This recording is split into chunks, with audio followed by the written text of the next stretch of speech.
Hi students. അപ്പം നമ്മൾ area എന്ന് പറയുന്ന ചാപ്റ്റർ ആയിരുന്നു പഠിച്ചുകൊണ്ടിരുന്നത്. കഴിഞ്ഞ ദിവസം നമ്മൾ പഠിച്ചുകൊണ്ടിരുന്നത് ഏരിയ എന്ന് പറയുന്ന ചാപ്റ്ററുമായി ബന്ധപ്പെട്ട ചില കൺസ്ട്രക്ഷൻസ്. അപ്പം ഒരു തിയറം ആയിരുന്നു നമ്മൾ പഠിച്ചത്. ആ തിയറത്തെ ബേസ് ചെയ്തിട്ടുള്ള കൺസ്ട്രക്ഷൻ. ആ കൺസ്ട്രക്ഷൻ നമ്മൾ എന്തായിരുന്നു പറയുന്നത്? ഒരു ട്രയാങ്കിൾ, ആ ട്രയാങ്കിളിന്റെ ഈക്വൽ ഏരിയ ഉള്ള ട്രയാങ്കിൾസ് എങ്ങനെ വരയ്ക്കാം, ഇതല്ലേ നമ്മൾ പഠിച്ചുകൊണ്ടിരുന്നത്. ഏകദേശം അതേ കണ്ടീഷൻ കുറച്ചും കൂടി ഒരു ഹയർ ലെവൽ ക്വസ്റ്റ്യൻസിലേക്ക് നമ്മൾ ഇന്ന് കടക്കാൻ പോവാണ്. ഇന്ന് നമ്മൾ പഠിക്കുന്നത് ട്രയാങ്കിളിന് ഈക്വൽ ഏരിയ ഉള്ള ട്രയാങ്കിളിന് പകരം ഒരു ക്വാഡ്രിലാറ്ററലിന് ഈക്വൽ ഏരിയ ഉള്ള ഒരു ട്രയാങ്കിൾ നമ്മൾ എങ്ങനെയാണ് വരയ്ക്കുന്നത്. ഇവിടെയും നമ്മൾ ആ പറഞ്ഞ പഴയ തിയറം തന്നെയാണ് യൂസ് ചെയ്യുന്നത്. ആ തിയറം ഉപയോഗിച്ച് തന്നെയാണ് നമ്മൾ എന്ത് ചെയ്യുന്നത്, ഈ കൺസ്ട്രക്ഷൻസും ചെയ്യാൻ പോകുന്നത്. ഓക്കെ, ഒരു ഒരു ക്വാഡ്രിലാറ്ററലിന് ഈക്വൽ ഏരിയ ഉള്ള ട്രയാങ്കിൾ നമ്മൾ എങ്ങനെ കൺസ്ട്രക്ഷൻ നടത്തും. ഓക്കെ ആണല്ലോ? ശരി, ഓക്കെ. ഞാൻ അതിനു വേണ്ടിയിട്ട് ആദ്യം ഒരു ക്വാഡ്രിലാറ്ററൽ വരയ്ക്കുന്നു.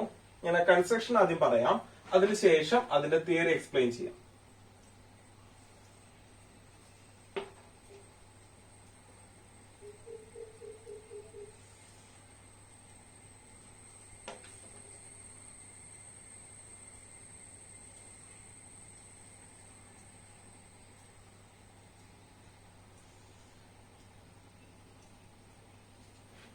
ഓക്കെ, ഇവിടെ ഒരു ട്രയാങ്കിൾ നമുക്ക് കാണാം. ഒരു ക്വാഡ്രിലാറ്ററൽ കാണാം. ഈ ക്വാഡ്രിലാറ്ററലിന് ഈക്വൽ ഏരിയ ഉള്ള ട്രയാങ്കിൾ ആണ് നമുക്ക് വരയ്ക്കേണ്ടത്. അപ്പോ ഞാൻ ഈ ക്വാഡ്രിലാറ്ററലിന് ABCD എന്ന് പേര് കൊടുത്തു. ഇപ്പൊ ക്വാഡ്രിലാറ്ററലിന്റെ ഏരിയയുടെ ഇക്വേഷൻസ് ഒക്കെ ചിലപ്പോൾ നിങ്ങൾ ഇതിന് മുൻ ക്ലാസ്സുകളിൽ പഠിച്ചിട്ടില്ല. നമുക്ക് ഈ വർഷം പഠിക്കാനുള്ള ടോപ്പിക്കാണ്. ഓക്കെ, അപ്പം ഇതിന്റെ ഏരിയ എന്ന് വെച്ചാൽ ഈ ഇത്രയും പാർട്ടിലെ ഏരിയ അതല്ലേ ഉദ്ദേശിക്കുന്നത്, ഇതിന്റെ ഉള്ളളവാണ്. അപ്പോ ഇതിന് ഈക്വൽ ഏരിയ ഉള്ള ഒരു ട്രയാങ്കിൾ നമുക്ക് കൺസ്ട്രക്ട് ചെയ്യണം. അതെങ്ങനെയാണെന്നുള്ളതാണ് പറയാൻ പോകുന്നത്. അപ്പോ അതിനു വേണ്ടിയിട്ട് ഞാൻ ആദ്യം ചെയ്യുന്നത്, ഈ പറഞ്ഞ ക്വാഡ്രിലാറ്ററലിന് ഒരു ഡയഗണൽ വരയ്ക്കുന്നു. ഡയഗണൽ നിങ്ങൾക്ക് AC വരയ്ക്കാം, BD വരയ്ക്കാം. വരയ്ക്കാനുള്ള സ്ഥലത്തിന് വേണ്ടി ഞാൻ BD വരയ്ക്കുകയാണ്. ആദ്യം BD കണക്ട് ചെയ്യുന്നു. അപ്പൊ നമുക്ക് വലിയ ഇമ്പോർട്ടന്റ് അല്ല, ഞാൻ ജസ്റ്റ് അതുകൊണ്ട് ഡോട്ട് ലൈനിലാണ് കാണിച്ചേക്കാണ്. ഓക്കെ ആണല്ലോ? BD വരച്ചു. നിങ്ങൾക്ക് വേണമെങ്കിൽ സ്ട്രെയിറ്റ് ലൈൻ വരയ്ക്കാം. ഓക്കെ ആണല്ലോ? ഇപ്പൊ ഇവിടെ നമുക്ക് രണ്ട് ട്രയാങ്കിൾ കിട്ടി. ഈ രണ്ട് ട്രയാങ്കിളും കൂടെ ചേരുന്നതാണ് ഈ ക്വാഡ്രിലാറ്ററൽ ABCD. അത് നിങ്ങളൊന്ന് ഓർത്തിരിക്കണം. ഞാൻ തിയറി പറയുമ്പോൾ അതിനാണ് കുറച്ചുകൂടി ഇമ്പോർട്ടന്റ് വരുന്നത്. അപ്പൊ നോക്കിയാൽ ഈ ക്വാഡ്രിലാറ്ററലിനെ ഞാൻ രണ്ട് ട്രയാങ്കിൾ ആയിട്ട് ഡിവൈഡ് ചെയ്തു. ആ രണ്ട് ട്രയാങ്കിളിന്റെ ഏരിയയും കൂടെ ചേരുമ്പോൾ നമുക്ക് എന്തിന്റെ ഏരിയ കിട്ടും? ക്വാഡ്രിലാറ്ററലിന്റെ ഏരിയ. ഓക്കെ ആണല്ലോ? അടുത്ത ഞാൻ ചെയ്യാൻ പോകുന്നത്, BD എന്ന് പറയുന്ന ഒരു ഡയഗണൽ വരച്ചില്ലേ, ഈ ഡയഗണലിന് പാരലായിട്ട് സിയിലൂടെ ഞാൻ എന്ത് ചെയ്യുന്നുണ്ട്, ഒരു ലൈൻ വരയ്ക്കാം. നിങ്ങൾക്ക് സിയിലൂടെ വരയ്ക്കാം, ഇല്ലെങ്കിൽ എയിലൂടെ വരയ്ക്കാം. ഈ ഡയഗണലിന് പാരലായിട്ട് ബാക്കി രണ്ട് വെർട്ടെക്സ് ഉണ്ട്. ഇതിലെ ഏത് വെർട്ടെക്സിലൂടെ പാരലായിട്ട് വരയ്ക്കും. ഞാനിപ്പോ സിയിലൂടെ വരയ്ക്കുന്നു. അപ്പൊ എങ്ങനെയാണ് പാരൽ വരയ്ക്കേണ്ടത് എല്ലാവർക്കും അറിയാമല്ലോ.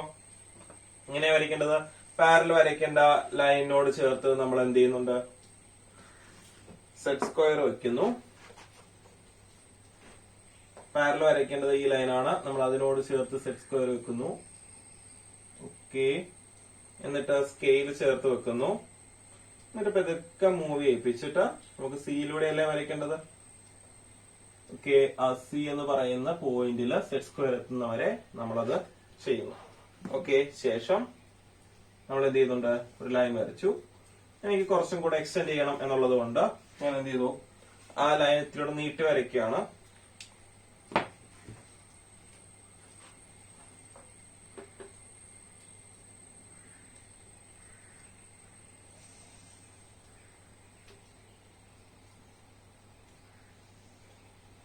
ഓക്കെ, ഇത് വരച്ചു. അടുത്ത പ്രോസസ് എന്ന് പറയുന്നത്, ഇപ്പൊ നോക്കി ഞാൻ എന്തൊക്കെ ചെയ്തതെന്നോട് ശ്രദ്ധിക്കാം. ABCD എന്ന് പറയുന്ന ക്വാഡ്രിലാറ്ററൽ വരച്ചു. ക്വാഡ്രിലാറ്ററലിന് എന്ത് ചെയ്യുന്നുണ്ട്, ഒരു ഡയഗണലിൽ BD വരച്ചു. ആ BDക്ക് പാരലായിട്ട് അതിന്റെ രണ്ട് വെർട്ടെക്സ് ഉള്ളത് ഏതെങ്കിലും ഒരു വെർട്ടെക്സിലൂടെ എന്ത് ചെയ്യുന്നുണ്ട്, ഒരു ലൈൻ വരച്ചു. ഞാൻ കുറച്ചുകൂടെ എക്സ്റ്റെൻഡ് ചെയ്ത് വരച്ചു. ശേഷം ഞാൻ ചെയ്യാൻ പോകുന്നത് എന്ത് ചെയ്യുന്നുണ്ട്,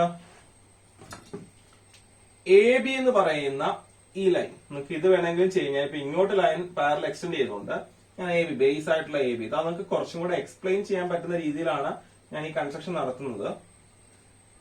ഓക്കെ, ഈ ലൈൻ അതേ ഡയറക്ഷനിലാണ് എക്സ്റ്റെൻഡ് ചെയ്യുമ്പോൾ നിങ്ങൾക്ക് ശ്രദ്ധിക്കണം, ഇവിടെ വരെ ഓൾറെഡി ലൈൻ ഉണ്ടായിരുന്നു. ഇങ്ങോട്ടോ ഇങ്ങോട്ടോ ഇത് മുറിഞ്ഞു പോകാനൊന്നും പാടില്ല. അപ്പൊ അത് നിങ്ങൾക്ക് ചെയ്യേണ്ടത്, നിങ്ങൾ സ്കെയിൽ ഈ എൻഡിൽ കൊണ്ടുവച്ച് വരയ്ക്കരുത്. നേരം എന്ത് ചെയ്യുന്നുണ്ട്, സ്കെയിൽ കുറച്ചും കൂടെ നമ്മൾ ആ ഓൾറെഡി വരച്ചു വന്ന ലൈനിന്റെ കൂടെ ആ സൈഡിനോട് ചേർത്ത് വെക്കുക. എന്നിട്ട് ആ ഡയറക്ഷൻ അതിന് മുകളിൽ കൂടെ തന്നെ അടുത്ത ലൈൻ കൃത്യമായിട്ട് എന്ത് ചെയ്യുന്നുണ്ട്, ഒരു വളവോ തിരിവോ ഒന്നും ഇല്ലാതെ തന്നെ പോകണം. അപ്പൊ നോക്കിയേ, ആ എ ബി എന്ന് പറയുന്ന ലൈൻ ഇവിടെ എക്സ്റ്റെൻഡ് ചെയ്തു. മീറ്റ് ചെയ്ത ഈ പോയിന്റ് ഞാൻ ഇ എന്ന് വിളിച്ചു. ഓക്കെ ആണല്ലോ? ആ മീറ്റ് ചെയ്ത പോയിന്റ് ഞാൻ ഇ എന്ന് വിളിച്ചു.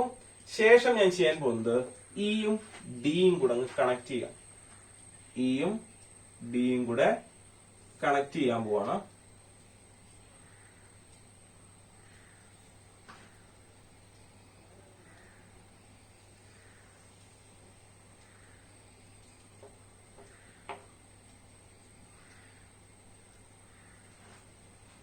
ഇയും ഡിയും കൂടെ എന്ത് ചെയ്തു, കണക്ട് ചെയ്തു. ഓക്കെ ആണല്ലോ? അപ്പം ഇപ്പോ ഇത്രയുമാണ് നമ്മുടെ കൺസ്ട്രക്ഷനിലേക്ക് വരുന്നത്. ഇനി നമ്മുടെ ചോദ്യം, നമ്മൾ തുടങ്ങിയത് എവിടുന്നായിരുന്നു? നമുക്ക് എ ബി സി ഡി എന്ന് പറയുന്ന ഒരു ക്വാഡ്രിലാറ്ററൽ ഉണ്ടായിരുന്നു. ഈക്വൽ ഏരിയ ഉള്ള ട്രയാങ്കിൾ വരയ്ക്കണം. എനിക്കിപ്പൊ കിട്ടിയ ട്രയാങ്കിൾ എ ഡി ഇ, ഈ ട്രയാങ്കിൾ കണ്ടോ? ഈ ട്രയാങ്കിളിന്റെ ഏരിയ ക്വാഡ്രിലാറ്ററിന്റെ ഏരിയക്ക് ഈക്വൽ ആയിരിക്കും. ഞാൻ വെറുതെ അങ്ങ് പറയുകയാണ്, ഈക്വൽ ആണെന്ന് പറഞ്ഞാൽ ചിലപ്പോൾ നിങ്ങൾക്ക് അക്സെപ്റ്റ് ചെയ്യാൻ ബുദ്ധിമുട്ട് കാണും. അതുകൊണ്ട് അത് എങ്ങനെയാണ് ഈക്വൽ ആയെന്നുള്ളത് ഞാൻ പറയാം. അതിനു മുൻപായിട്ട് ആ വരച്ച സ്റ്റെപ്പുകൾ നിങ്ങൾ ഒന്നുകൂടെ ഒന്ന് ശ്രദ്ധിക്കുക. എന്തുവായിരുന്നു? ആദ്യം എ ബി സി ഡി എന്ന് പറയുന്ന ക്വാഡ്രിലാറ്ററില് ആ ക്വാഡ്രിലാറ്ററിന്റെ ഒരു ഡയഗണൽ ബി ഡി വരച്ചു. ബി ഡിക്ക് പാരലായിട്ട് സിയിലൂടെ, രണ്ട് വെർട്ടെക്സ് ഉണ്ട്, ഏതെങ്കിലും ഒരു വെർട്ടെക്സ് ഉണ്ട്, സിയിലൂടെ എന്ത് ചെയ്യുന്നുണ്ട്, ഒരു ലൈൻ വരച്ചു.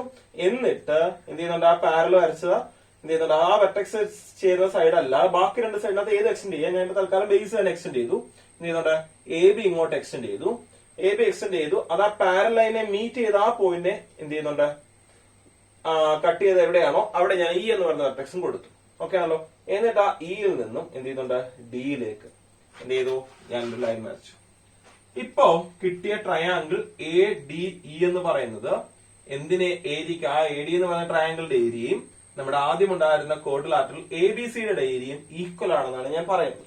ഇനി അതെങ്ങനെയാണ് ഈക്വൽ ആയെന്നുള്ളത് ശ്രദ്ധിക്കാം. നമുക്ക് അതിന്റെ പ്രൂഫിന് വലിയ ഇമ്പോർട്ടൻസ് ഒന്നുമില്ല, എങ്കിലും ഒരു കാര്യം നമ്മൾ പഠിക്കുമ്പോൾ, പുതുതായ ഒരു കാര്യം പഠിക്കുമ്പോൾ അതെങ്ങനെയാണ് വന്നത് എന്ന് നമ്മൾ അറിഞ്ഞിരിക്കണം. ഓക്കെ ആണല്ലോ? അപ്പൊ അതിനു വേണ്ടിയിട്ട് എ ബി സി ഡി എന്ന് പറയുന്ന ക്വാഡ്രിലാറ്ററിന്റെ ഏരിയക്ക് ഈക്വൽ ആയിട്ട് എങ്ങനെയാണ് എ ഡി ഇ എന്ന് പറയുന്ന ട്രയാങ്കിളിന്റെ ഏരിയ വന്നത് എന്നുള്ളതാണ് എക്സ്പ്ലെയിൻ ചെയ്യാൻ പോകുന്നത്. ഓക്കെ, ശ്രദ്ധിക്കുക. അതിന് വേണ്ടിയിട്ട് നോക്കി, ഞാൻ ആദ്യം പറഞ്ഞു, നമ്മൾ ആദ്യം ഒരു ക്വാഡ്രിലാറ്ററൽ എന്തായിരുന്നു, എ ബി സി ഡി അല്ലെ, എ ബി സി ഡി. ഇതിനെ ഞാൻ ഡയഗണൽ വരച്ചപ്പോ രണ്ട് ട്രയാങ്കിൾ ആയില്ലേ? അപ്പോ area of quadrilateral A B C D എന്ന് പറയുന്നത് എന്തിന് ഈക്വൽ ആയിരിക്കും? ആ രണ്ട് ട്രയാങ്കിളിന്റെ ഏരിയകളുടെ സമ്മിന് ഈക്വൽ അല്ലേ? എന്ന് വെച്ചാൽ ഇത്രയും ഏരിയ രണ്ട് ട്രയാങ്കിളോട് ചേരുമ്പോഴും കിട്ടുന്നുണ്ട്. അപ്പൊ ഈക്വൽ നമുക്ക് എങ്ങനെ എഴുതാം? ഏരിയ ഓഫ് ട്രയാങ്കിൾ ഏതായിരുന്നു?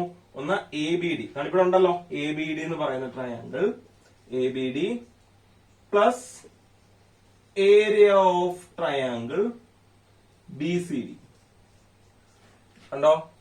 Area of triangle B C D. അപ്പോ area of triangle area of quadrilateral A B C D, A B C D എന്ന് പറയുന്ന ക്വാഡ്രിലാറ്ററലിന്റെ ഏരിയ എന്ന് പറയുന്നത് ഏതൊക്കെ ചേരുന്ന, എ ബി ഡി എന്ന് പറയുന്ന ട്രയാങ്കിളിന്റെ ഏരിയയും അതേപോലെ ബി സി ഡി എന്ന് പറയുന്ന ട്രയാങ്കിളിന്റെ ഏരിയയും കൂടെ ചേരുന്നതാണ്. ഇത് അവിടെ നിൽക്കട്ടെ, ഞാൻ ഇതിനെ ഇക്വേഷൻ നമ്പർ 1 എന്ന് എഴുതി അവിടെ നിർത്തി, അതവിടെ നിൽക്കട്ടെ. ഇനി നിങ്ങൾ ശ്രദ്ധിക്കേണ്ട ഒരു കാര്യം, തൽക്കാലം ഞാൻ ഈ ഫിഗറിന്റെ കുറച്ച് ഭാഗം ഒന്ന് ഒഴിവാക്കാണ്. ഇത് ഓൾറെഡി നമ്മുടെ ഫിഗറിനകത്തുള്ളതാണ്. നിങ്ങൾ ചിന്തയിൽ മാത്രം വരേണ്ട ചില ഭാഗങ്ങൾ നിങ്ങൾ ഇത്രയും മാത്രം നിങ്ങളൊന്ന് പരിശോധിച്ചാൽ നിങ്ങൾക്ക് മനസ്സിലാവുന്ന കാര്യം, ബി ഡിക്ക് പാരലായിട്ടാണ് സിയിലൂടെ ലൈൻ വരച്ചിരിക്കുന്നത്. കറക്റ്റ് അല്ലേ? ബി ഡിക്ക് പാരലായിട്ട് സിയിലൂടെ ലൈൻ വരച്ചിരിക്കുന്നു. അപ്പോ അവിടെ രണ്ട് ട്രയാങ്കിൾ ഉണ്ട്. ഏതാ? ഒന്ന് B C D, B C D എന്ന് പറയുന്ന ട്രയാങ്കിൾ ഉണ്ട്, ബി ഇ ഡി എന്ന് പറയുന്ന ട്രയാങ്കിളും ഉണ്ട്. അങ്ങനെ രണ്ട് ട്രയാങ്കിൾ വരുന്നില്ലേ? ഏതൊക്കെയാ? B C D, B E D. B C D, B E D എന്തെങ്കിലും പ്രത്യേകതയുണ്ടോ? രണ്ടും പാരൽ ലൈൻസിന് ഇടയ്ക്കല്ലേ? ആണ്. രണ്ടിനും കോമൺ ബേസ് ഏത് വന്നിട്ടുണ്ട്? ബി ഡി വന്നിട്ടുണ്ട്. രണ്ട് പാരൽ ലൈൻസിനിടയ്ക്ക് ഒരേ ബേസോട് കൂടിയ ട്രയാങ്കിൾസിന്റെ ഏരിയ സെയിം ആണെന്ന് നമ്മൾ ഈ ചാപ്റ്ററിലെ തിയറത്തിൽ പഠിച്ചായിരുന്നു അല്ലെ? അപ്പൊ അങ്ങനെ നോക്കുകയാണെങ്കിൽ ഇവിടെ നമുക്ക് കിട്ടുന്ന കാര്യം, area of triangle B E D, B E D എന്ന് പറയുന്ന ട്രയാങ്കിളിന്റെ ഏരിയയും area of triangle B C D എന്ന് പറയുന്ന ട്രയാങ്കിളിന്റെ ഏരിയയും എന്തായിരിക്കും? ഈക്വൽ ആയിരിക്കും. ബി ഡി എന്ന് പറയുന്ന ട്രയാങ്കിളിന്റെ ഏരിയ അതുപോലെ ബി സി ഡി എന്ന് പറയുന്ന ട്രയാങ്കിളിന്റെ ഏരിയ, ഈ രണ്ട് ട്രയാങ്കിളിന്റെ ഏരിയയും എന്തായിരിക്കും? ഈക്വൽ ആയിരിക്കും. കാര്യം എന്ന് വെച്ച് കഴിഞ്ഞാൽ എന്താ? രണ്ടും പാരലൈൻസിന് ഇടയ്ക്കാണ്, സെയിം ബേസ് ആണ്, അതുകൊണ്ട് രണ്ട് ട്രയാങ്കിളിന്റെയും ഏരിയ എന്താണ്? ഈക്വൽ ആണ്. ഓക്കെ ആണല്ലോ, അത് വരെ പ്രശ്നങ്ങളൊന്നുമില്ല. ഇനി അടുത്ത നമ്മൾ ചിന്തിക്കുന്നത്, അപ്പൊ ഞാൻ നിങ്ങളോട് പറഞ്ഞു, അപ്പൊ ഞാനിത് ജസ്റ്റ് വീണ്ടും നമ്മുടെ ആ ഒറിജിനൽ ഫിഗറിലേക്ക് വരികയാണ്.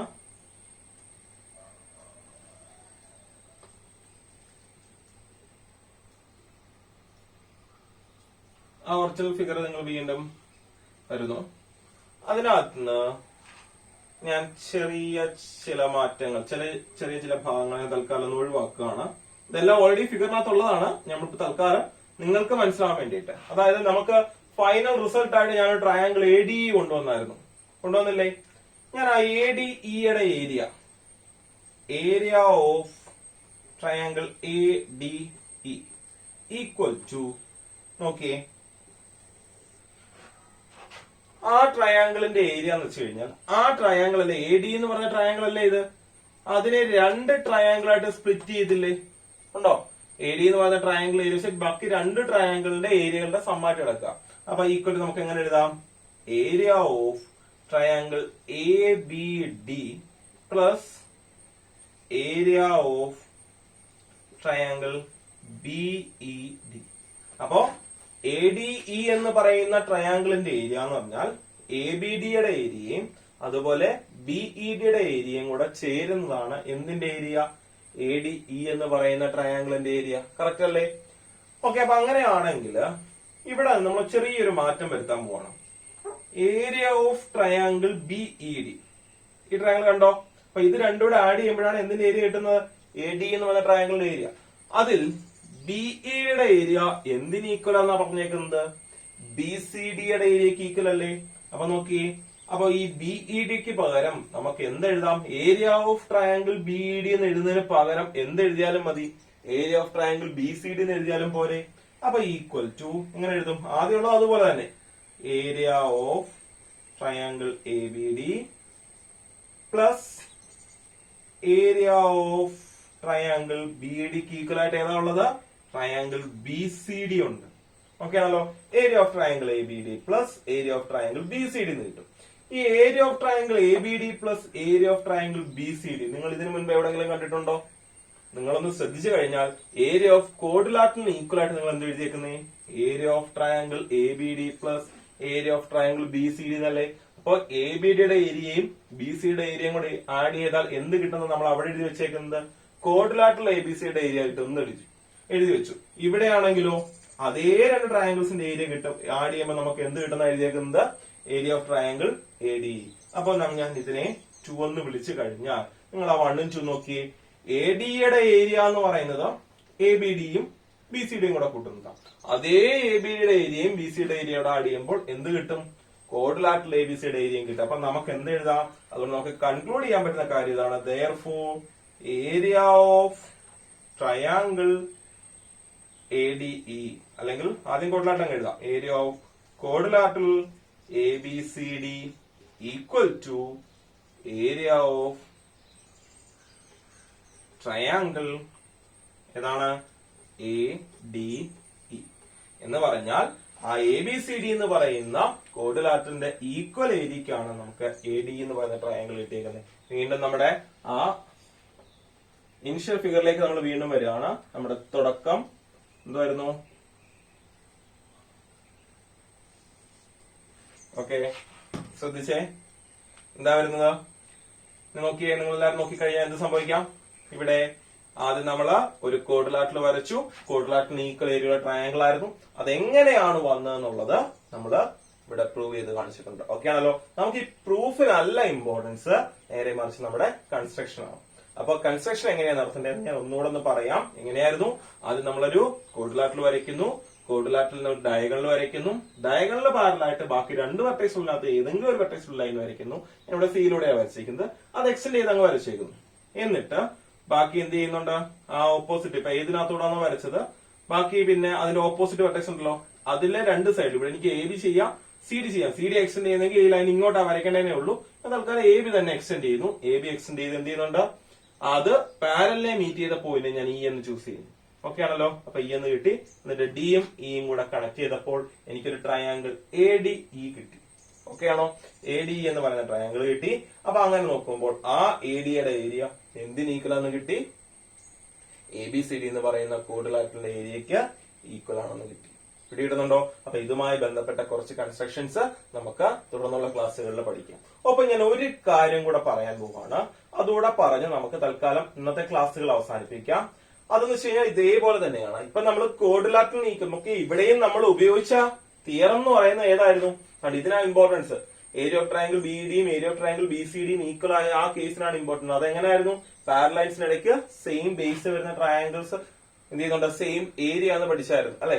അപ്പൊ അത് ഉപയോഗിച്ചതുകൊണ്ടാണ് നമുക്ക് ഇവിടെ എന്ത് കിട്ടിയത്, ഈ ഏരിയ സെയിം ആയിട്ട് കിട്ടിയത്. ഇപ്പൊ നമ്മളൊരു ക്വാഡ്രിലാറ്ററൽ ഈക്വൽ ഏരിയയുള്ള ട്രയാങ്കിൾ അല്ലേ പഠിച്ചത്. ഇനി നമ്മൾ പഠിക്കാൻ പോകുന്നത് ഒരു പെന്റഗണിന് ഈക്വൽ ഏരിയ ഉള്ള ട്രയാങ്കിൾ എങ്ങനെ വരയ്ക്കും.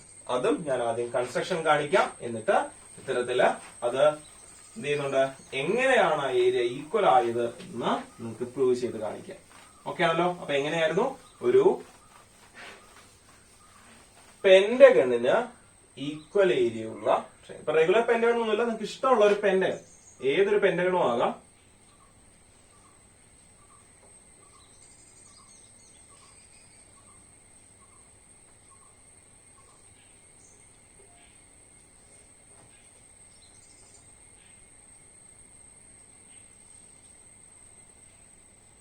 ഓക്കെ, ഞാനിവിടെ A B C D E, A B C D E എന്ന് പറയുന്ന ഒരു പെന്റഗൺ വരച്ചു. A B C D E എന്ന് പറയുന്ന ഈ പെന്റഗണിന് ഈക്വൽ ഏരിയ ഉള്ള ഒരു ട്രയാങ്കിൾ എങ്ങനെ വരയ്ക്കാം, ഇതാണ് ഞാൻ പറയാൻ പോകുന്നത്. ശ്രദ്ധിച്ചിരിക്കുക. അവിടെ നിങ്ങൾക്ക് ഈ പെന്റഗണിന് എന്ത് ചെയ്യുന്നുണ്ട്, 5 വെർട്ടെക്സ് ഉണ്ട്. നിങ്ങൾക്ക് ഇഷ്ടമുള്ള വെർട്ടെക്സ് ചൂസ് ചെയ്യാം. കഴിവത് നിങ്ങൾക്ക് ബേസിന് നേരെ ഓപ്പോസിറ്റ് കാണുന്ന വെർട്ടെക്സ് എടുക്കുന്നതായിരിക്കും വരയ്ക്കാൻ കുറച്ചുകൂടെ നല്ലത്. അപ്പൊ ഞാനിവിടെ അതുകൊണ്ട് അത് തന്നെ ചൂസ് ചെയ്യുന്നു. ഞാനിവിടെ ഡി എന്ന് പറയുന്ന വെർട്ടെക്സ് ചൂസ് ചെയ്യുന്നു. അവിടെ നിന്നും എനിക്ക് എത്ര ഡയഗണൽ വരയ്ക്കാം? 2 ഡയഗണൽ വരയ്ക്കാം. ആ 2 ഡയഗണൽ ഞാനങ്ങ് വരയ്ക്കുന്നു. ഡയഗണൽ വലിയ ഇമ്പോർട്ടൻസ് ഒന്നും ഇല്ലാത്തത് കൊണ്ട് എന്ത് ചെയ്യുന്നുണ്ട്, ഞാൻ അതിനെ ഡോട്ട് ലൈനിൽ കാണിക്കുകയാണ്. നിങ്ങൾക്ക് ഡോട്ട് ലൈനിൽ വരയ്ക്കണമെന്ന് നിർബന്ധമൊന്നുമില്ല, നിങ്ങൾക്ക് സ്ട്രെയിറ്റ് ആയിട്ട് തന്നെ വരച്ചു പോകാം. ഇവിടെ അടുത്ത ഡയഗണൽ എ ഡി.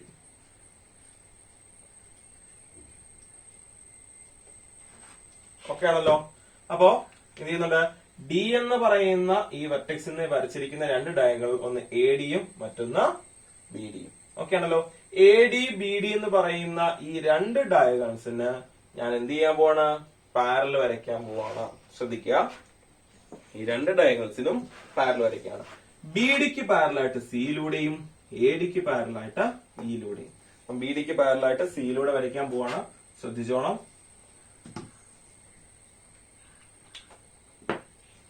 ആദ്യം നമ്മള് സെറ്റ് സ്ക്വയർ ബിഡിയോട് ചേർത്ത് വെക്കുന്നു. എന്നിട്ട് എന്ത് ചെയ്യുന്നുണ്ട്, സ്കെയിൽ വെച്ചു. ഇതൊക്കെ മൂവ് ചെയ്യിപ്പിച്ചിട്ട് എവിടെ കൊണ്ടുവരുന്നു, സിയിൽ കൊണ്ടുവരുന്നു. ഓക്കെ ആണല്ലോ. എന്നിട്ട് സെറ്റ് സ്ക്വയർ പ്രസ് ചെയ്ത് പിടിച്ചതിന് ശേഷം എന്ത് ചെയ്യുന്നു, സിയിലൂടെ ഒരു ലൈൻ സ്ട്രെയിറ്റ് ആയിട്ട് അങ്ങ് വരച്ചു പോകും. ഓക്കെ ആണല്ലോ. സിയിലൂടെ വരച്ചു. എന്നിട്ട് അത് നിങ്ങൾ ഇത്തിരി എക്സ്റ്റെൻഡ് ചെയ്ത് വരച്ചിട്ടേക്കാം. അതേ പ്രോസസ്സ് ഇനി എവിടെ നടത്താൻ പോവാണ്, എ ഡിക്ക് പാരലായിട്ട് ഇയിലൂടെ വരയ്ക്കാൻ പോവാണ്. നോക്കണേ, ആദ്യം എ ഡിയോട് ചേർത്ത് സെറ്റ് സ്ക്വയർ വെച്ചു. ശേഷം അതിനോട് ചേർത്ത് സ്കെയിൽ വെച്ചു. സെറ്റ് സ്ക്വയർ മൂവ് ചെയ്യിപ്പിച്ച് നമുക്ക് എവിടെയാണ്, ഇയിലൂടെയാണ് വരയ്ക്കേണ്ടത്. ചെറിയൊരു പ്രശ്നമുണ്ട്, ഒന്നുകൂടെ ചേർക്കാൻ നോക്കട്ടെ. ആദ്യം എ ഡിയോട് ചേർത്ത് സെറ്റ് സ്ക്വയർ വെച്ചു, സ്കെയിൽ ചേർത്ത് വെച്ചു. ഇത് മൂവ് ചെയ്ത് കറക്റ്റ് ആയിട്ട് എന്ത് ചെയ്യുന്നുണ്ട്, ഇയിൽ കൊണ്ട് നിർത്തി. ശേഷം ഇയിലൂടെ ഞാൻ എന്ത് ചെയ്തു, ഒരു ലൈൻ പാരലൽ വരച്ചു.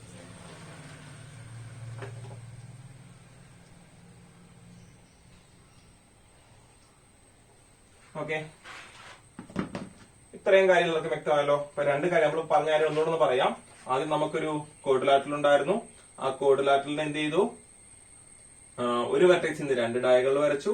ഇപ്പൊ ഇപ്പൊ ശരിക്കും ഇത് 3 ട്രയാങ്കിൾ ആയിട്ടുണ്ട്. അത് നിങ്ങൾ ഓർത്തണേ. നേരത്തെ എന്റെ കൂടെ ഇവിടെ ക്വാഡ്രാറ്റിൽ 2 ട്രയാങ്കിൾ ആയതുകൊണ്ട് ഇവിടെ 3 ട്രയാങ്കിൾ വന്നിട്ടുണ്ട്. ആ 3 ട്രയാങ്കിളില് എന്ത് ചെയ്യുന്നുണ്ട്? ഈ ഡയഗണൽസിന് പാരലായിട്ട് അതിന്റെ ബാക്കി 2 വെർട്ടെക്സിലൂടെ ഞാൻ എന്ത് ചെയ്തു? ലൈൻസ് വരച്ചു. ബി ഡിക്ക് പാരലായിട്ട് സിയിലൂടെയും എ ഡിക്ക് പാരലായിട്ട് ഇയിലൂടെയും എന്ത് ചെയ്തു? ലൈൻ വരച്ചു. ഓക്കെ ആണല്ലോ. ഇനി അടുത്ത സ്റ്റെപ്പ് എന്ന് പറയുന്നത് എ ബി എന്ന് പറയുന്നൊരു ബേസ് സൈഡ് ഉണ്ടല്ലോ. അതായത് ഞാൻ ഇപ്പൊ ഇത് വരച്ച എന്ത് ചെയ്യുന്നുണ്ട്? എവിടെ നിന്നാണോ 2 ഡയഗണൽസ് വരച്ച നേരെ ഓപ്പോസിറ്റ് ഉള്ള സൈഡ്, അത് ഞാൻ 2 സൈഡിലോട്ടും അങ്ങ് എക്സ്റ്റെൻഡ് ചെയ്യാണ്. ഓക്കെ ആണല്ലോ. അത് ഇങ്ങോട്ടും ആ പാരൽ ലൈൻ വരെ എക്സ്റ്റെൻഡ് ചെയ്യണം. ഓക്കെ ആണല്ലോ. ഒറ്റ ലൈനായിട്ട് നിൽക്കണം. ഇത് അങ്ങോട്ടും ഇങ്ങോട്ടും മുറിഞ്ഞു പോകാനായിട്ട് തോന്നരുത്. ഇവിടെ ഞാൻ അതിനെ പി എന്നും ഇതിനെ ഞാൻ ക്യൂ എന്നും വിളിച്ചു. ഓക്കെ ആണല്ലോ. അപ്പൊ എക്സ്റ്റെൻഡ് ചെയ്ത് പാരലിനെ മീറ്റ് ചെയ്ത പോയിന്റിനെ പി എന്നും ക്യൂ എന്നും വിളിച്ചു. ഇനി ഞാൻ ആ പിയും ഡിയുമായിട്ട് എവിടെ നിന്നാണോ ഞാൻ ഡയഗണൽസ് തുടങ്ങിയത് ആ പോയിന്റ്സുമായിട്ട് തന്നെ കണക്ട് ചെയ്തു.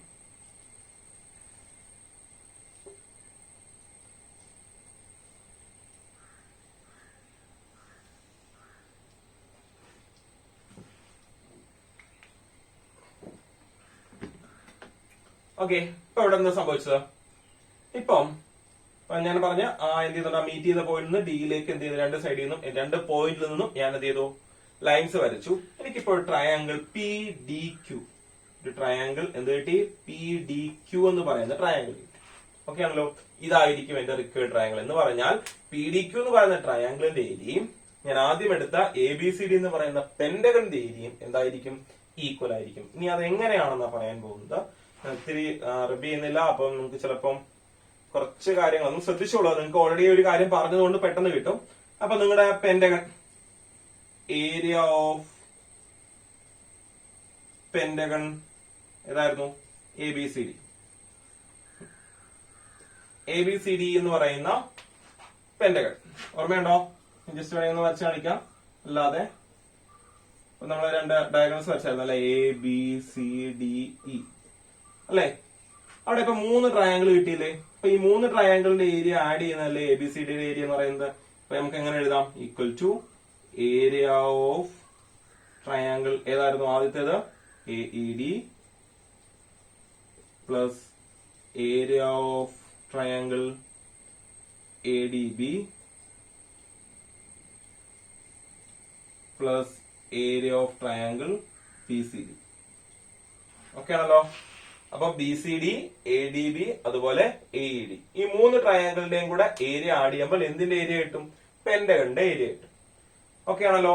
ഇനി നമുക്കിനകത്ത് പറയേണ്ട കാര്യം നിങ്ങൾ ശ്രദ്ധിച്ചു കഴിഞ്ഞാൽ ഇവിടെ ബി ഡി എന്ന് പറയുന്ന സൈഡിന് പാരലായിട്ടാണ് ഈ ലൈൻ വരച്ചിരിക്കുന്നത്. അപ്പൊ ബി ഡി ബേസ് ആയിട്ട് വരുന്ന 2 ട്രയാങ്കിൾ ഉണ്ട്. ഏതൊക്കെയാ? ഏരിയ ഓഫ് ട്രയാങ്കിൾ ബി സി ഡി അത് എന്തിന് ഈക്വൽ ആയിരിക്കും? ബി ക്യൂ ഡി എന്ന് പറഞ്ഞ ട്രയാങ്കിളിന് ഈക്വൽ അല്ലേ? Equal to area of triangle B Q D. കാര്യം എന്താ? Between the same parallels same base അല്ലെ? Triangles with same base and between the same parallels have same area എന്ന് പഠിച്ചിട്ടുണ്ട്. 2 പാരലൈൻസിന് ഇടയ്ക്ക് ഒരേ ബേസിലുള്ള ട്രയാങ്കിളിന്റെ ഏരിയ സെയിം ആണ്. സെയിം റീസൺ ഉപയോഗിച്ച് നമുക്ക് ഇങ്ങനെ എഴുതാൻ നോക്കി. എ ഡിക്ക് പാരലായിട്ട് ഈ ലൈൻ ഉണ്ട്. അവിടെ എ ഇ ഡിയും അതുപോലെ എ പി ഡിയും. അപ്പൊ നമുക്ക് എങ്ങനെ എഴുതാം? Area of triangle A E D equal to area of triangle A P D. അപ്പം എ പി ഡിയുടെ ഏരിയയും എ ഇ ഡിയുടെ ഏരിയയും ഈക്വൽ ആണ്. ഇനി നിങ്ങൾ ശ്രദ്ധിക്കേണ്ടത് എന്ത് ചെയ്തു? ഞാൻ ഈ പറഞ്ഞ പി ക്യൂ ഡി, ആ പി ക്യൂ ഡി എന്ന് പറഞ്ഞ ട്രയാങ്കിൾ എല്ലാവരും കണ്ടോ? ഞാൻ തൽക്കാലം ഒന്ന് ഒഴിവാക്കുകയാണ് ചില ഭാഗങ്ങൾ. നിങ്ങൾ ആ പി ക്യൂ ഡി എന്ന് പറയുന്ന ട്രയാങ്കിൾ മാത്രം തൽക്കാലം ചിന്തിക്കുക. ഇത്രയും ഭാഗങ്ങളൊന്ന് ഒഴിവാക്കി നിങ്ങൾ ആ പി ക്യൂ ഡി എന്ന് പറയുന്ന ട്രയാങ്കിൾ മാത്രം ഒന്ന് ചിന്തിച്ചു കഴിഞ്ഞാൽ ഓക്കെ, ആ triangle P Q D area of triangle P Q D equal to ഏതൊക്കെ ട്രയാങ്കിൾ ചേർന്നിട്ടാ? അതെന്ന് പറയുന്നത് ഏരിയ ഓഫ് ട്രയാങ്കിൾ ആദ്യം ഏതാണ്? A P D plus area of triangle ഏതാണ്? എ പി ഡി കഴിഞ്ഞാൽ പിന്നെ ഏതാ? A B D plus area of triangle B Q D അല്ലേ? അതിൽ മിഡിൽ ട്രയാങ്കിൾ ആയിട്ടുള്ള എ ബി ഡി ഞാൻ അവിടെ ഇട്ടു. എ പി ഡിയുടെ ഏരിയ എന്തിന് ഈക്വൽ ആണ്? എ ഇ ഡിക്ക് ഈക്വൽ അല്ലേ? അപ്പൊ ഇവിടെ എങ്ങനെ മാറ്റി എഴുതാം? Area of triangle A P ഡിക്ക് പകരം എങ്ങനെ എഴുതാം? എ ഇ ഡി എന്ന് എഴുതാം. Plus area of triangle A B D അതുപോലെ തന്നെ എഴുതുന്നു. Plus area of triangle B Q D എന്ന് പറയുന്നത് എന്തിന് ഈക്വൽ ആണെന്ന് എഴുതിയിട്ടുണ്ട്? B C D. B C D okay ആണല്ലോ. Area of triangle B C D. ഇനി നിങ്ങൾ നോക്കിയേ, ഇപ്പൊ area of triangle P Q ഡിക്ക് പകരം ഞാൻ എഴുതിയത് area of A D plus area of A B D plus area of B C D. അതേ കാര്യമല്ലേ ഇതാ ഇവിടെ ചോദിച്ചിരിക്കുന്ന area of A D plus area of A B D. ഞാൻ എ ബി ഡി എന്ന് എഴുതിയേക്കുന്നത് അല്ലെ. എ ഡി ബി എന്ന് പറയുന്നതും എ ബി ഡി എന്ന് പറയുന്നതും ഒന്ന് തന്നെയല്ലേ? രണ്ടും ഒരേ കാര്യങ്ങളാണ്. എ ഡി ബി എന്നായാലും എ ബി ഡി എന്നായാലും ഒന്ന് തന്നെയാണ്. അപ്പൊ എന്ത് ചെയ്യുന്നുണ്ട്? A B D plus area of B C D. അവിടെ അങ്ങനല്ലേ? അപ്പൊ ഈ മൂന്ന് ട്രയാങ്കിൾ തന്നെയാണ് ഇവിടെ എഴുതിയിരിക്കുന്നത്. അപ്പൊ അങ്ങനെയാണെങ്കിൽ രണ്ട് ഇക്വേഷന്റെ റൈറ്റ് സൈഡ് ഈക്വൽ ആണെങ്കിൽ ലെഫ്റ്റ് സൈഡ് ഈക്വൽ ആയിരിക്കും. ഇവിടെ പെന്റഗന്റെ ഏരിയക്ക് ഈക്വൽ ആയിട്ടാണ് എഴുതിയേക്കുന്നത്. ഇവിടെ ട്രയാങ്കിളിന്റെ ഏരിയക്ക് ഈക്വൽ. അപ്പൊ ഇവിടെ നമുക്ക് കൺക്ലൂഡ് ചെയ്യാൻ പറ്റുന്ന കാര്യം എന്തുവാ? Area of pentagon A B C D E equal to area of triangle P Q D അല്ലെങ്കിൽ പി ഡി ക്യു. ഓക്കെ ആണല്ലോ. അപ്പോ പി ക്യു ഡി അല്ലെങ്കിൽ പി ഡി ക്യു. അപ്പോ ഇവിടെ നമുക്ക് കിട്ടിയ കാര്യം ആദ്യം ഉണ്ടായിരുന്ന ആ പെന്റഗന്റെ ഏരിയ നമ്മൾ വരച്ച എന്ത് ചെയ്യുന്നുണ്ട്? ട്രയാങ്കിൾ പി ഡി ക്യു എന്ന് പറയുന്ന ട്രയാങ്കിളിന്റെ ഏരിയക്ക് ഈക്വൽ ആണ്. ജസ്റ്റ് എന്തുവായിരുന്നു നമ്മൾ പറഞ്ഞത്? അപ്പൊ ആദ്യം നമുക്കുണ്ടായിരുന്ന നമ്മൾ വരച്ച കാര്യം ഒന്നുകൂടെ പറയാം. എ ബി സി ഡി എന്ന് പറയുന്ന ഒരു പെന്റഗൺ വരച്ചു. അതിന്റെ ഒരു വെർട്ടെക്സിൽ നിന്ന് രണ്ട് ഡയഗണൽസ് വരച്ചു. ഡയഗണൽസിന് പാരലൽ ആയിട്ട് രണ്ട് ലൈൻസ് വരച്ചു. എന്നിട്ട് എന്ത് ചെയ്യുന്നുണ്ട്? ബേസ് എക്സ്റ്റെൻഡ് ചെയ്തു. ബേസ് എക്സ്റ്റെൻഡ് ചെയ്ത് ആ പാരൽസിനെ മീറ്റ് ചെയ്ത പോയിന്റ്സ് ചൂസ് ചെയ്തു. എന്നിട്ട് ആ പോയിന്റ് നിന്ന് എവിടെ നമ്മൾ രണ്ട് ഡയഗണൽസ് വരച്ചത് അവിടേക്ക് വീണ്ടും എന്ത് ചെയ്തു? എക്സ്റ്റെൻഡ് ചെയ്തു. അപ്പൊ അവിടെ നമുക്ക് എന്ത് ചെയ്യുന്നുണ്ട്? ഒരു ട്രയാങ്കിൾ ഇട്ട് നിങ്ങൾ നോട്ട്ബുക്കിൽ വരയ്ക്കുമ്പോൾ എന്ത് ചെയ്യുന്നുണ്ട്? ആ കിട്ടുന്ന ട്രയാങ്കിൾ ഒന്ന് ഷെയ്ഡും കൂടെ ചെയ്ത് കാണിച്ചു കഴിഞ്ഞാൽ കുറച്ചും കൂടെ ബെറ്റർ ആയിരിക്കും. ആ കിട്ടിയ ട്രയാങ്കിൾ അതായിരിക്കും നമ്മുടെ റിക്വയർഡ് ട്രയാങ്കിൾ. റിക്വയർഡ് ട്രയാങ്കിൾ എന്ന് വെച്ച് കഴിഞ്ഞാൽ ഈ പെന്റഗണിന്റെ ഏരിയക്ക് ഈക്വൽ ആയിട്ടുള്ള ട്രയാങ്കിൾ. ഓക്കെ ആണല്ലോ. അപ്പൊ ഇന്ന് രണ്ട് കാര്യങ്ങളാണ് പഠിച്ചത്. ഒരു ക്വാഡ്രിലാറ്ററൽ ഈക്വൽ ഏരിയയുള്ള ട്രയാങ്കിൾ എങ്ങനെ വരയ്ക്കാം, അതേപോലെ ഒരു പെന്റഗണിന് ഈക്വൽ ഏരിയയുള്ള ട്രയാങ്കിൾ എങ്ങനെ വരയ്ക്കാം. ഓക്കെ ആണല്ലോ. അപ്പം ഇനി ഇതുമായി ബന്ധപ്പെട്ട പ്രോബ്ലംസ് നമുക്ക് അടുത്ത ക്ലാസ്സിൽ കാണാം. ഓക്കെ, അപ്പൊ ഈ കാര്യങ്ങൾ കൃത്യമായിട്ട് മനസ്സിലാക്കുക. Okay, thank you.